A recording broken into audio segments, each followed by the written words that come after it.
The night he slapped me for the 100th time, I counted it out loud. Not in anger, not in tears. I said the number the way you'd read a receipt total to a cashier, calm and flat, because by then I had turned every one of his hands into a line item in a ledger only I could see. 100, I said. The ballroom went quiet around us. Crystal glasses stopped halfway to mouths. The string quartet in the corner lost its rhythm for exactly 2 beats before the cellist caught himself and kept playing.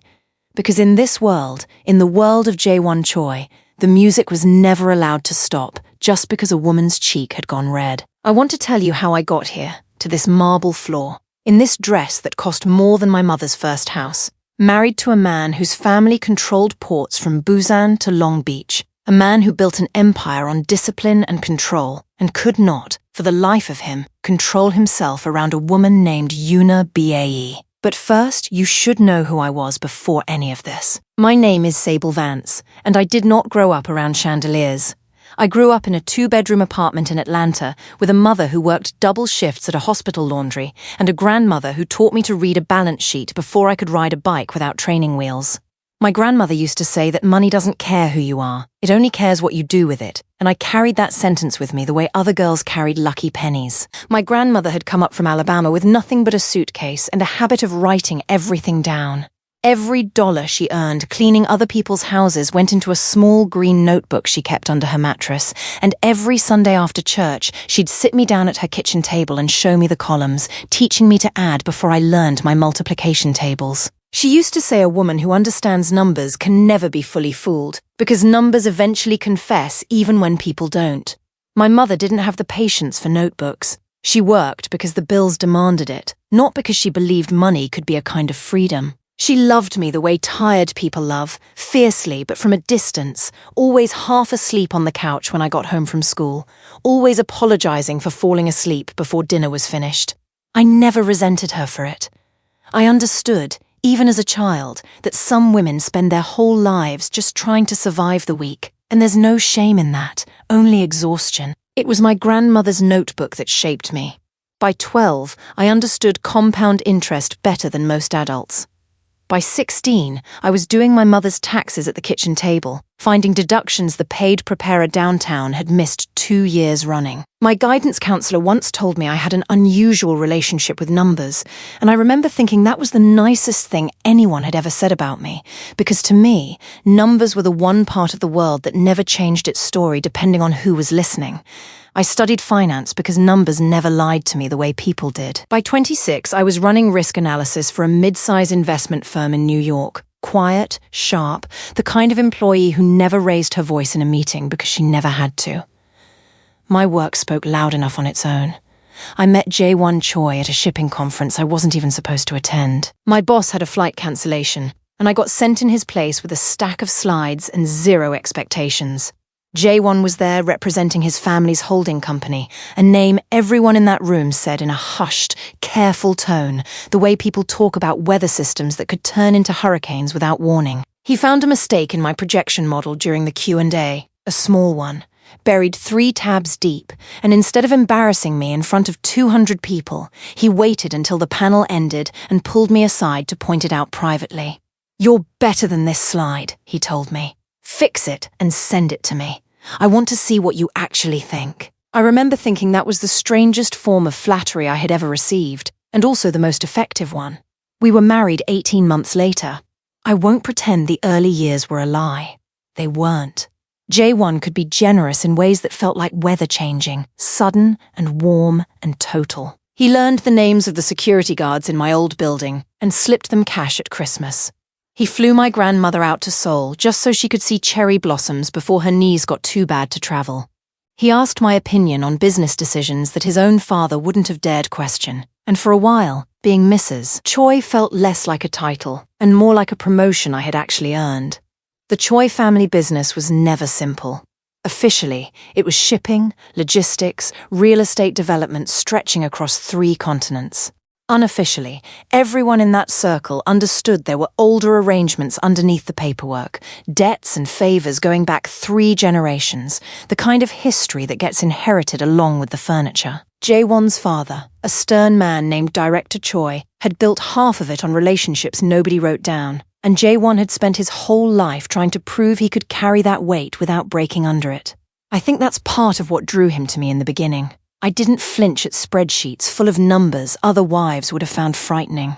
I understood leverage. I understood that in his world, strength wasn't loud. It was quiet and load-bearing, like a beam nobody notices until the ceiling falls.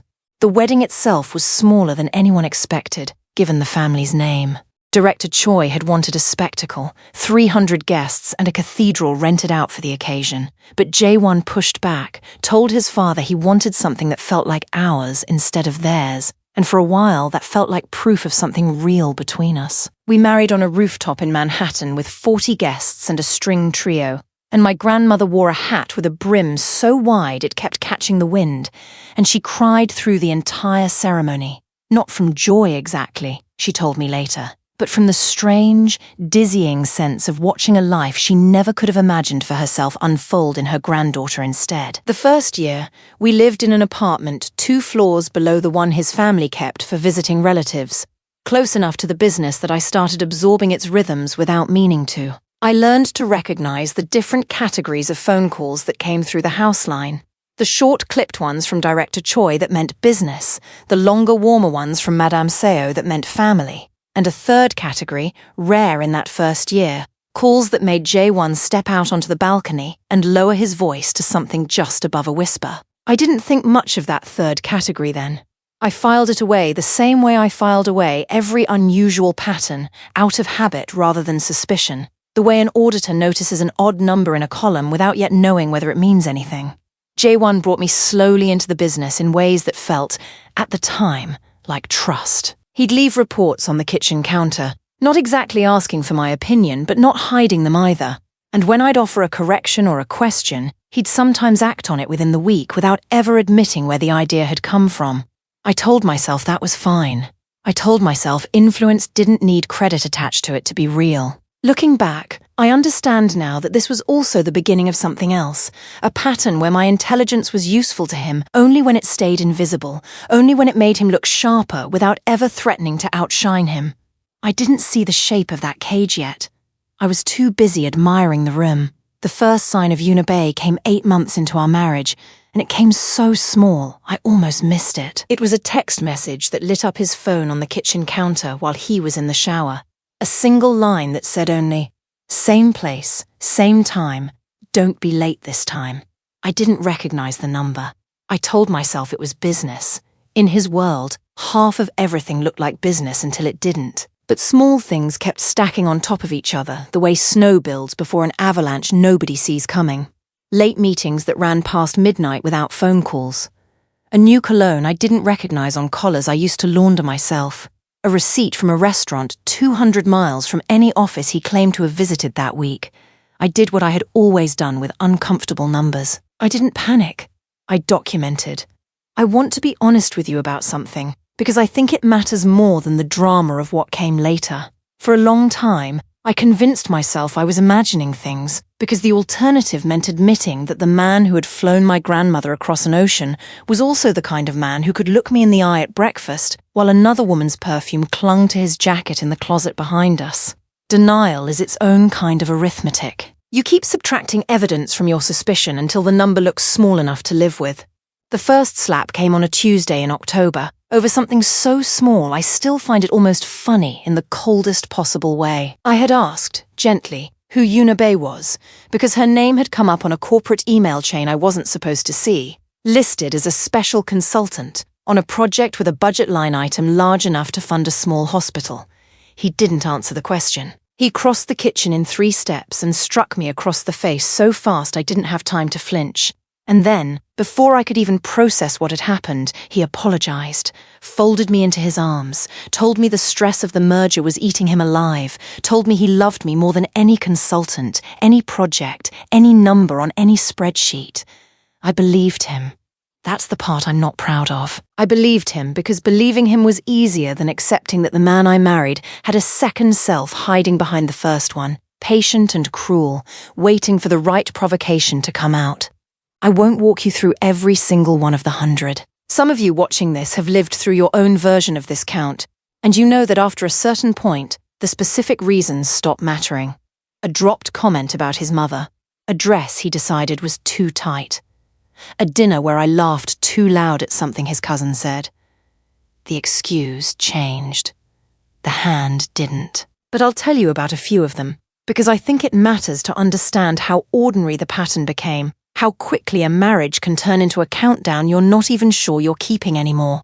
The 8th slap came after a dinner with 3 of his father's business partners, men who had known Jae-won since he was a boy small enough to sit on their knees. I had made a comment, light-hearted, about a shipping delay one of them had complained about earlier, suggesting a rerouting through a different port authority that might save them 2 weeks. The men had laughed, impressed, one of them saying I should be sitting at the table instead of standing behind it. Jae-won didn't say a word the entire ride home. In the elevator up to our floor, he told me I had embarrassed him, that a wife who outthinks her husband's business partners at dinner makes her husband look unfinished. The slap came before the elevator doors even opened.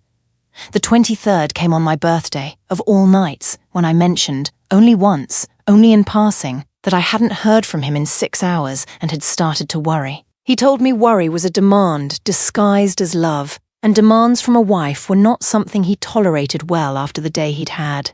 The 41st came the week I found the first hotel receipt, hidden not particularly well in a jacket pocket. I was only checking because I was looking for his passport. I didn't scream. I didn't even raise my voice. I asked, quietly, who Unibai was, and for the first time, he said her name back to me instead of denying it, said it like a challenge, like he wanted to see what I would do with it. What I did was absorb the hit that followed and go back to counting. By the 60s, I had stopped flinching altogether, and I think that unsettled him more than tears ever could have. Men like Jae-won need a reaction to feel powerful. A wife who has gone quiet and calculating is a wife who has already started building an exit, even if neither of them fully understands that yet. Alongside the slaps came something quieter and, in some ways, more effective at keeping me trapped, a slow campaign of isolation that I didn't fully recognize until years later.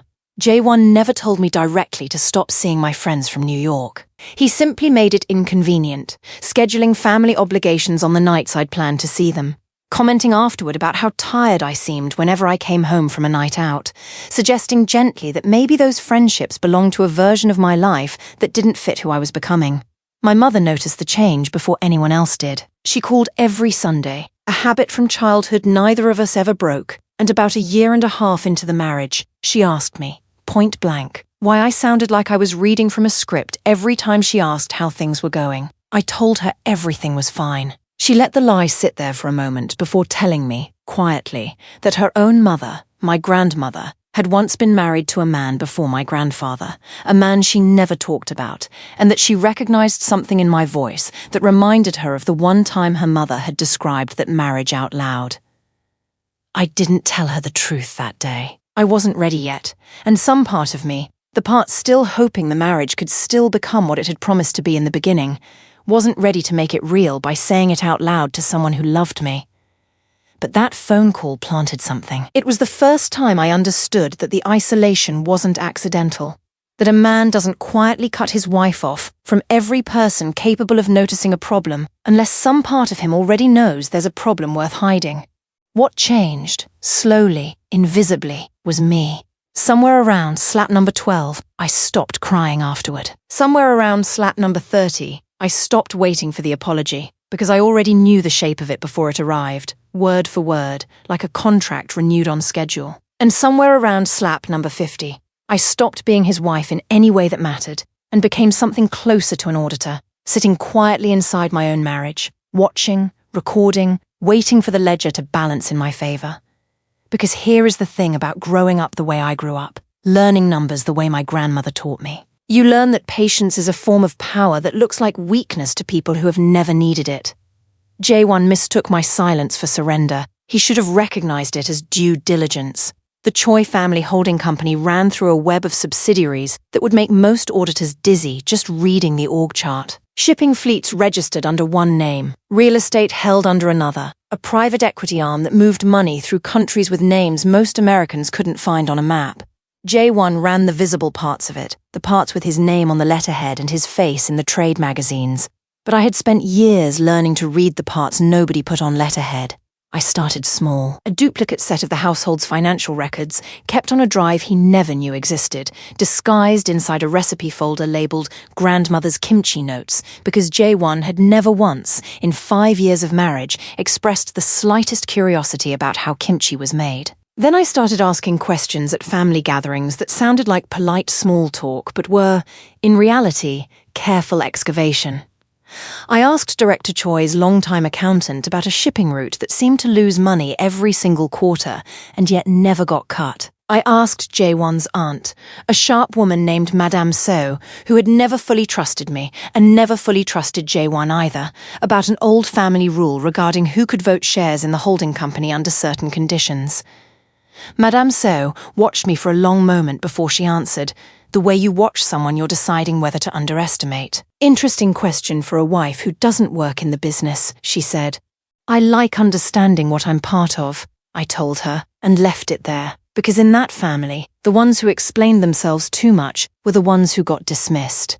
Madame Seo and I had a complicated history from the beginning. She had never fully approved of Jae-won marrying an American woman, not out of cruelty, she told me once, but out of a fear that I would be treated as decoration rather than family, and she hadn't been entirely wrong to worry. But something shifted between us over that year of careful conversations at family dinners. I think she recognized in me a version of herself she had buried decades earlier, a woman who had learned to survive that family by being underestimated and using the underestimation as cover. She started inviting me to tea. Just the two of us. No husbands, no business talk on the surface, though we both understood the tea was never really just tea. She told me stories about the early days of the company, about arrangements Director Choi had made that even his own son didn't fully understand, about a clause written into the family's founding charter decades earlier that gave minority shareholders, under specific circumstances of proven financial misconduct, the standing to call an emergency review regardless of their formal position in the company. She never told me to use that clause. She was too careful a woman to leave fingerprints on anything that direct. But she made sure I knew it existed, and that was enough. I learned that the special consultant contract with Unibay wasn't just an affair dressed up in corporate language. It was actual money, real money, funneled through a shell entity that existed on paper for exactly one purpose. And that purpose had nothing to do with logistics consulting and everything to do with an apartment in the city that Jae-won paid for in cash, disguised as furniture invoices. There was a dinner, maybe 2 months before the gala, that I think about often, because it was the closest Jae-won ever came to confessing everything without meaning to. We had hosted a small gathering for a handful of business partners and their wives, and one of the wives, a kind, slightly tipsy woman named Grace, mentioned offhand that she'd seen Jae-won at a restaurant downtown the previous week, having what looked like a very intense conversation with a beautiful woman in a green coat. The table went quiet in that particular way rooms go quiet when everyone present already suspects the answer to a question nobody wants to ask out loud. I watched Jae-won's jaw tighten for exactly 1 second before he laughed it off, said something about a difficult logistics client who insisted on discussing contracts over dinner, and the conversation moved on the way conversations do when everyone in the room has agreed, silently, to let a lie stand undisturbed. I caught Grace's eye across the table for a brief moment, and something passed between us, an unspoken acknowledgement that she knew exactly what she'd seen and exactly what it meant, and that she'd said it partly, maybe, as a kindness to me, a way of letting me know I wasn't imagining the things I'd been imagining. I thanked her for that kindness months later, after everything had already come apart, and she told me she'd wondered for a long time whether saying anything at all had been the right choice, worried it might have humiliated me further. I told her it had done the opposite. It had been the first piece of outside confirmation I'd received in over a year, and it mattered more than she could have known. That was the moment the math changed for me. Because a man having an affair is a private tragedy, the kind of thing that ends in a lawyer's office and a signature on a form. But a man siphoning company funds through a fraudulent consulting contract, funds that belonged not just to him, but to a board of family shareholders who took loyalty and transparency more seriously than most religions, that was a different category of mistake entirely. That was a mistake with witnesses waiting to happen. I want to pause here and tell you something my grandmother used to say, because it's the closest thing I have to a thesis for everything that came after. She used to say that the people who hurt you rarely think about what happens after they're done hurting you, because cruelty is a kind of laziness. It spends itself completely in the moment and leaves nothing saved up for consequences. Jae-won never once considered what I might be doing with all that quiet. The plan didn't come to me in one flash of inspiration. It built the way everything real gets built, slowly, with revisions, with false starts. I knew I couldn't simply walk into a family council meeting waving printouts, because in that world, evidence without standing was just noise, and I had no formal standing beyond the ring on my finger, which everyone in that family considered decorative rather than structural. There was a period, maybe 2 months long, where I nearly gave up on the whole idea. I remember sitting in my car outside the office one afternoon, engine off, hands on the wheel, thinking about how much easier it would be to simply pack a bag and disappear, take nothing, prove nothing, just leave the way most women in my position are expected to leave. But then I thought about my grandmother's notebook, the way she used to say a debt unpaid doesn't disappear just because you stop looking at it. It just waits for someone braver to collect it. I decided I would rather be the one collecting than the one who walked away and let the debt sit unpaid forever. So I built standing. I called 3 different attorneys before I found one I trusted enough to say everything out loud to. The first 2 treated the conversation like a routine divorce consultation, nodding along, mentioning alimony formulas, clearly unprepared for the scale of what I was actually describing. Priya Malhotra was different from the first 5 minutes. She let me talk without interrupting, took notes in a small leather notebook that reminded me instantly of my grandmother's. And when I finally finished, she looked up and asked one question that told me she understood exactly what kind of fight this was going to be. "Do you want alimony?" she asked, "or do you want the truth to matter?" "The truth," I told her. "Then we're not building a divorce case," she said. "We're building a paper trail strong enough that the truth becomes impossible to bury, and the divorce becomes a footnote to something much bigger." That single conversation reshaped everything. Instead of thinking like a wife preparing to leave, I started thinking like the analyst I had been trained to be since I was 12 years old at my grandmother's kitchen table, looking for the odd number buried 3 columns deep that nobody else had bothered to question. Priya and I met every other week for the better part of a year, always somewhere far from any restaurant Jae-won's circle might frequent, sometimes in her office, sometimes in a diner near the courthouse where nobody would recognize either of us. She taught me things about corporate structure I hadn't fully understood despite years working in finance. The specific mechanisms by which a founding family charter could grant standing to minority shareholders under narrow, particular circumstances. The difference between evidence that would hold up in a courtroom and evidence that would hold up in the far less forgiving court of family reputation. With a family like this, she told me once, the courtroom almost doesn't matter. What matters is whether the people at that table can look at what you've found and still pretend they didn't see it. Build something undeniable, and the legal side takes care of itself. I took that advice seriously. Every document I gathered twice, once for legal standing and once for the simpler, harder to refute language of a family that valued honor above almost everything else. I learned the names of shipping routes that didn't make economic sense. I learned to read board meeting minutes for the specific kind of vagueness that signals someone in the room already knew more than they were saying. I learned, most importantly, patience of a kind that even my grandmother might have admired.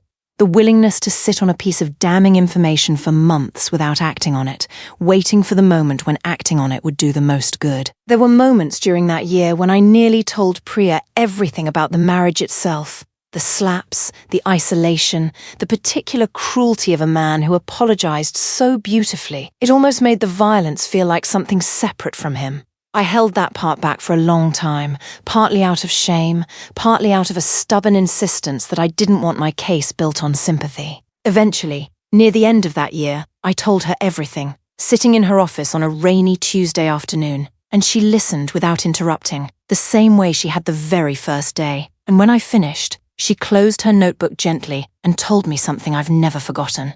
"You've been building a case for a year like it's just about money," she said. "It was never just about money. Don't let yourself forget that when this is over." Together, quietly, over the course of nearly a year, we began acquiring minority positions in 3 of the smaller subsidiary companies that fed into the larger Choi holding structure, using intermediary buyers so the purchases didn't trace directly back to me. It wasn't illegal. It wasn't underhanded in any way a court could object to. It was simply patient, disciplined accumulation, the exact skill my grandmother had spent my whole childhood drilling into me at a kitchen table in Atlanta. Priya structured the acquisitions through a small investment vehicle registered under a business partner she trusted completely. A quiet, meticulous man who asked no questions beyond the ones necessary to file the paperwork correctly. We moved carefully, buying small stakes at a time, never enough in any single quarter to draw attention, spacing the purchases out across different subsidiaries so no single filing would raise an eyebrow at a family dinner. There were nights during that year when the fear nearly overwhelmed the plan entirely. I remember one evening in particular, maybe 8 months in, when Jae-won came home in a strange mood, sat across from me at dinner, and asked, almost idly, whether I'd been in contact with any of his father's old business associates. My heart went cold for a full 10 seconds before I answered, calm as still water, that I'd simply run into one of them at a charity function the week before. He accepted the answer and moved on to complaining about a shipping contract, and I sat there finishing my meal with my pulse hammering under a face that gave away absolutely nothing. That was the moment I understood something crucial about the position I was in. I could not afford a single crack in the composure. Not one. A man like Jae-won operated entirely on instinct and dominance, and the instant he sensed weakness or hesitation in me, he would tighten his grip rather than loosen it. My calm wasn't just a personality trait by that point. It was armor, built deliberately, plate by plate, the same way his family had built their empire. I also spent that year quietly rebuilding relationships I had let go slack during the marriage. I reconnected with my old boss from the investment firm, a woman named Denise Okonkwo who had always suspected something was wrong beneath the surface of my new life but had never pushed. I told her enough of the truth to earn her help without endangering her, and she connected me with 2 former colleagues who now sat on boards of companies that did regular business with Choi subsidiaries, contacts who would later prove useful in ways I couldn't have predicted at the time. By the time I owned enough voting weight across those subsidiaries to matter, Jae-won still had no idea I was anything more than the wife who occasionally asked polite questions at holiday dinners. The final slap, the 100th one, happened at the Choi Foundation's annual gala, an event attended by half the family's business partners and most of its extended relatives, including Director Choi himself, who rarely left his estate for anything less than a wedding or a funeral. I had chosen that particular night deliberately, months in advance, once Priya and I finished confirming the last pieces of evidence we needed. The Foundation Gala was the one event every relevant shareholder attended without exception. The one room where I could be certain Director Choi, Madame Seo, and the 2 other family members whose votes we needed would all be standing within 100 feet of each other. I didn't know yet that Jae-won would give me the final piece of the performance himself, but I had planned for the possibility that he might, because men who are unraveling rarely manage to hide it completely, even in rooms full of people they're desperate to impress. I had worn a dress the color of dark garnet that night, not because I wanted to be seen, but because I wanted to be remembered clearly by everyone in that room for whatever was about to happen. I remember standing in front of the mirror before we left the apartment, running through the sequence of the evening in my head, the way I used to run through risk models before a big presentation, checking for weak points, making sure every variable had been accounted for. Jae-won had been drinking since before we arrived, which was unusual for him. A man who normally treated alcohol the way he treated every other risk factor in his life, with tight, careful control. I found out later that Yuna had ended things with him earlier that week, unwilling to keep being a secret while I remained the public wife, and grief, in men like Jae-won, rarely looks like sadness. It looks like rage searching for somewhere safe to land. He found me near the dessert table, speaking quietly with Madame Seo, and he asked me, in a voice pitched just low enough for only the 2 of us to hear, whether I had been asking questions about the shipping subsidiary's quarterly filings. I told him the truth.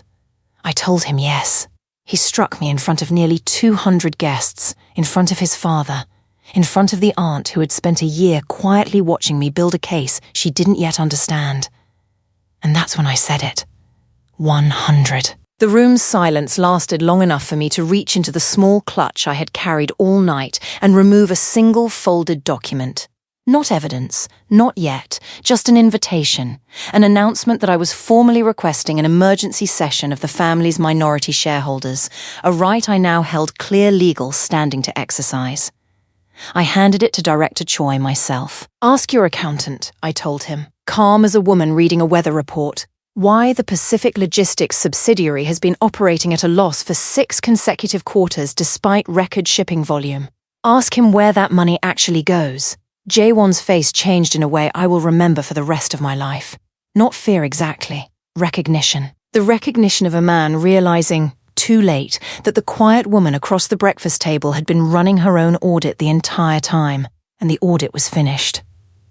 The 11 days between the gala and the emergency session were the strangest of my life. Jae-won alternated between rage and a kind of desperate tenderness I hadn't seen from him since our first year of marriage, bringing home flowers one night and screaming at me through a locked bathroom door the next.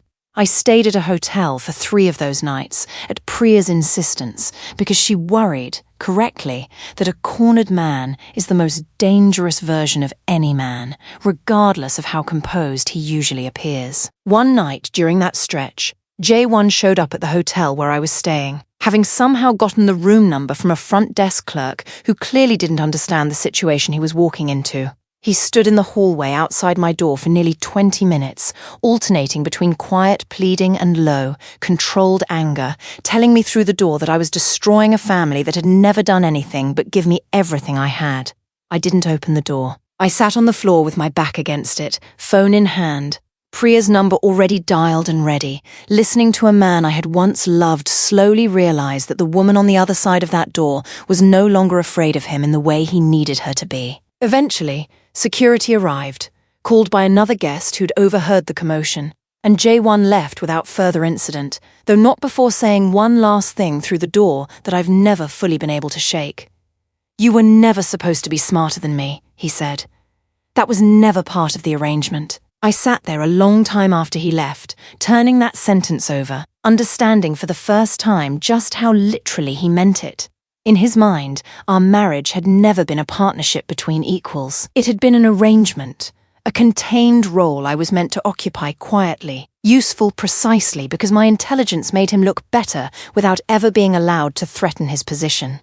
The moment my intelligence turned toward protecting myself instead of flattering him, the entire architecture of how he understood me collapsed. Director Choi called me once during that period, a short, formal conversation in which he asked only one question. He wanted to know whether what I had shown him at the gala was complete or whether there was more. I told him the truth, that there was significantly more, and that I intended to present all of it at whatever session he chose to convene. He was quiet for a long moment before he thanked me. In the stiff, formal way men like him express something closer to respect than gratitude, and hung up without saying goodbye. The emergency shareholder session happened 11 days later, in a boardroom on the top floor of the Choi headquarters, a room Jae-won had once told me, half joking, that I would never need to see the inside of because it wasn't a place for wives. I sat across from him with Priya Malhotra on my right and a folder thick enough to require 2 hands to lift. Madame So sat near the head of the table, her expression unreadable in the way she had perfected over decades of sitting in rooms exactly like this one. 2 other family shareholders I had met only briefly at holiday dinners sat further down, their faces carrying the particular tension of people who suspect they're about to learn something that will reorganize their entire understanding of a person they thought they knew. I laid it out the way I had once laid out risk models for clients who needed to understand exactly how much danger they were standing in without realizing it. The shell entity, the consulting contract with no deliverables, the cash disguised as furniture invoices for an apartment none of the family had known existed until that morning. The 6 quarters of manufactured losses that had, in reality, been quietly rerouted into accounts that eventually funded Unibay's entire lifestyle.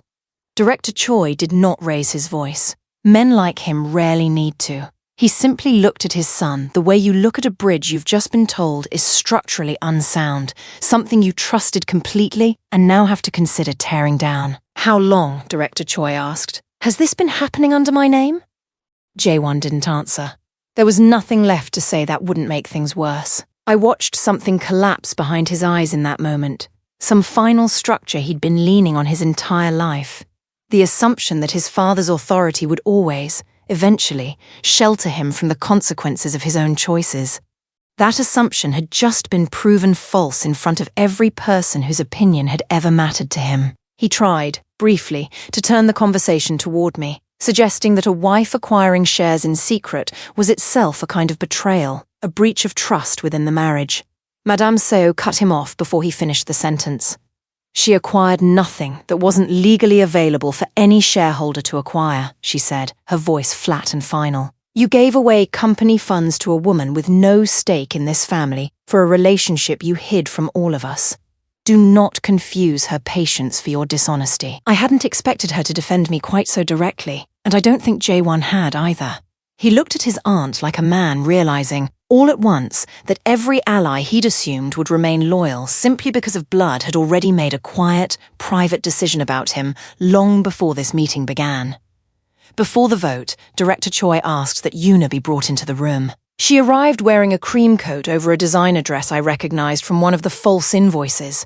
She entered with the confidence of a woman who still believed Jae-won would protect her if the room became uncomfortable. He did not even look at her. Director Choi placed the consulting agreement on the table. Describe one completed assignment, he said. Yoona opened her mouth, then closed it. Name one employee of your company. Silence. Explain why a logistics consultancy paid for your apartment, your vacations, and jewelry purchased through a furniture account. Her eyes moved toward Jae-won. He stared at the table. That was the moment her certainty broke. For years, she had confused access with authority. She believed sitting beside him, wearing gifts bought with company money, and being defended against his wife meant she had become powerful. But borrowed power disappears the moment its owner refuses to spend it. You knew, she said to him quietly. You told me the accounts were yours. Jae-won finally looked up. They were under my control. No, Director Choi said. They were under your responsibility. Yoona turned toward me as though I had arranged the entire room simply to humiliate her. You wanted this. I wanted the truth recorded accurately, I said. You were never the person who owed me loyalty. He was. But you accepted the benefits of money you never earned, and now you were being asked to explain them. She had no explanation. The board terminated her contract immediately and authorized recovery of every payment unsupported by legitimate work. Security did not drag her out. No one shouted. She simply walked from the room, carrying the same handbag listed on one of the invoices, while every person at the table understood exactly what it represented. The board voted that same afternoon, and my minority shares, combined with Madame Seo's, who had grown colder toward Jae-won by the month once she understood the scale of what he'd hidden, and combined with two other family members who valued the company's reputation more than they valued protecting a scandal, gave us more than enough weight to strip Jae-won of his operating authority over the subsidiaries he had corrupted.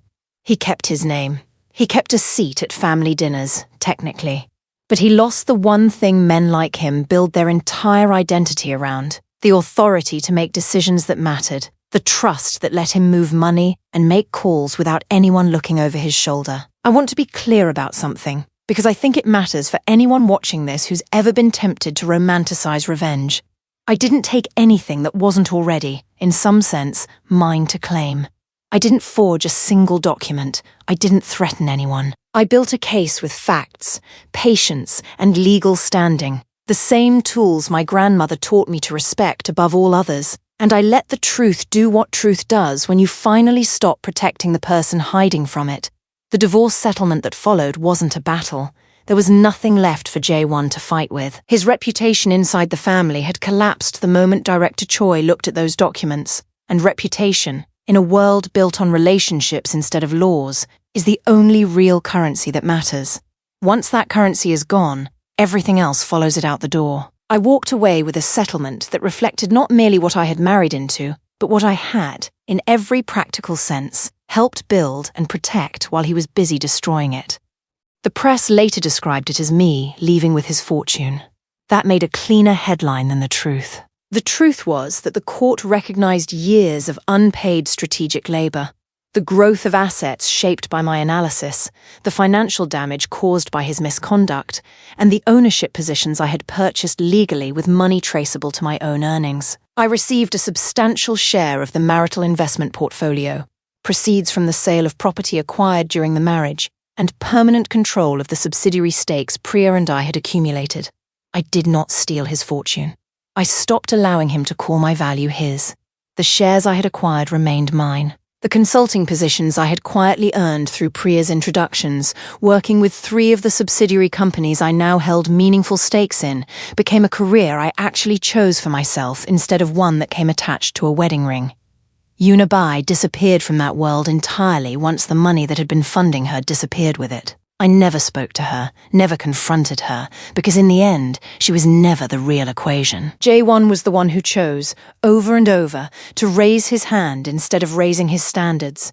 And I had learned a long time ago not to waste energy on the smaller variable when the larger one was sitting right in front of me. Building the advisory firm afterward was harder than any of the investigation had been, in its own quiet way. There's a particular kind of exhaustion that comes after years of living inside someone else's control, a fatigue that doesn't announce itself until the danger has actually passed, and your body finally allows itself to feel what it's been holding back. I spent the first few months mostly rebuilding basic things: sleep, appetite, the simple ability to sit in a room without cataloguing every exit. Denise Okonkwo was the one who convinced me to start the firm instead of just taking a job somewhere safe and predictable. She reminded me, over coffee one grey February morning, that I had spent an entire marriage proving I could read a company better than the men who ran it, and it seemed like a waste, she said, to let that skill disappear back into someone else's org chart. I registered the business 3 weeks later, using the settlement not as a cushion to disappear into, but as capital to build something that belonged entirely to me, with my name on the door and no one else's authority standing behind it. Before the firm found its footing, I went home to Atlanta for 3 weeks. My mother met me at the airport and held me without asking for explanations. At her apartment, the same one where I had learned to stretch groceries and complete tax forms at the kitchen table, she placed a mug in front of me and said, "You do not have to sound strong in this house." That sentence undid me more completely than any public confrontation ever had. I told her the truth in pieces. Not every detail. Enough. She did not ask why I had stayed. She did not tell me what she would have done. She only said, "I am glad you came back as yourself." My grandmother listened from the other side of the table with her green notebook resting beneath one hand. When I finished, she opened it to a blank page and wrote a single line, "Paid in full." Then she slid the notebook toward me. "Not because he paid," she said, "because you stopped charging the debt to your own future." I carried that page back to New York and framed it above the first desk in my office. The first year was lean. I took on smaller clients, family-run logistics companies mostly, businesses that reminded me, in miniature, of everything I had learned inside the Choi empire, minus the cruelty. I built the firm the same way my grandmother built her notebook, one careful entry at a time, refusing to let anything into the ledger that I couldn't fully account for. One of my earliest clients was a small family-owned import business run by 2 sisters who had inherited it from their father and were being quietly undercut by a cousin who managed their logistics contracts. The details were different from my own story, smaller in scale, no shipping empires or family councils involved, but the underlying shape was the same. Someone trusted taking advantage of someone else's trust because they assumed nobody was paying close enough attention to notice. I helped them restructure their contracts and remove the cousin from any position of financial authority within 4 months, and the older sister cried in my office afterward, telling me she hadn't slept properly in over a year until that day. I understood that feeling more intimately than she could have known. Word traveled quietly after that, the way it always does in industries built on relationships instead of advertising. I stopped needing to look for clients within 18 months. They started finding me instead, usually through a whispered recommendation from someone who'd heard I had a talent for finding exactly the number that wasn't supposed to be found. My grandmother got to see the office before she passed last spring. She sat in the chair across from my desk, ran her hand along the edge of it, and told me it looked exactly like the kind of room she used to imagine when she was younger, back before she understood that some rooms simply weren't built for women like her yet. I think about that sentence more often than almost anything else from that whole chapter of my life. It's been 14 months since the gala.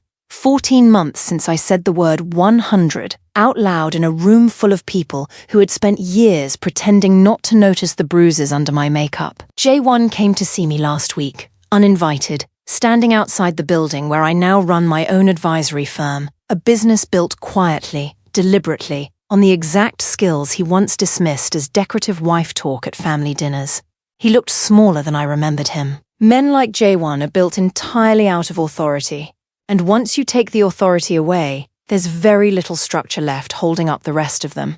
I'd heard, second-hand, through Madame Seo, who still calls me occasionally for tea when she's in the city, that the year since the vote had not been kind to him. Director Choi never fully restored his operating authority, choosing instead to bring in an outside executive to run the subsidiaries Jae-won had corrupted. Without the authority, without the mystique that used to follow him into every room, the business partners who had once laughed at his jokes and courted his approval simply stopped returning his calls. Reputation, in that world, moves fast in both directions, and once it turns, it rarely turns back. He didn't ask for money.